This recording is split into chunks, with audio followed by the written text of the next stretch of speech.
बिस्मिल्लाहिर्रहमानिर्रहीम। अस्सलाम वालेकुम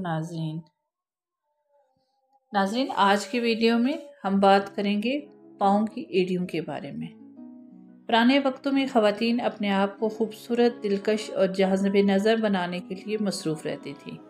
इसके लिए वो कभी तो खूबसूरत लिबास का इंतखाब करती थी, तो कभी अपनी जिल्द को नरम मुलायम बनाने के लिए मुख्तलिफ़ जड़ी बूटियों का इस्तेमाल करती थी।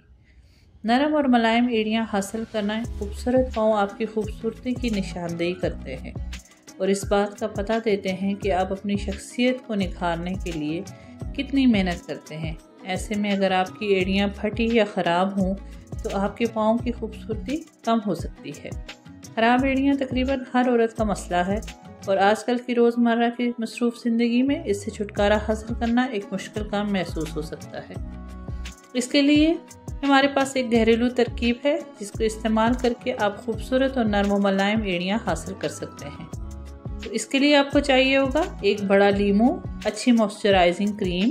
इस्तेमाल का तरीका: लीमू को 2 टुकड़ों में काट लें और अपनी दोनों पोरों की एड़ियों को लीमू के एक एक टुकड़े के अंदर रख दें। कुछ देर बाद जब आपकी एड़ियाँ लीमू के अंदर से सारा रस अपने अंदर जज़ब कर लें तो फिर आप अपनी एड़ियों के ऊपर मॉइस्चराइजिंग क्रीम लगा लें।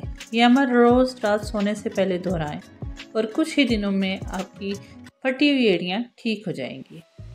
आपको आज की हमारी ये टिप्स कैसी लगी कमेंट सेक्शन में ज़रूर बताइएगा। मिलते हैं अपनी नेक्स्ट वीडियो में, तब तक के लिए अल्लाह हाफ़िज़।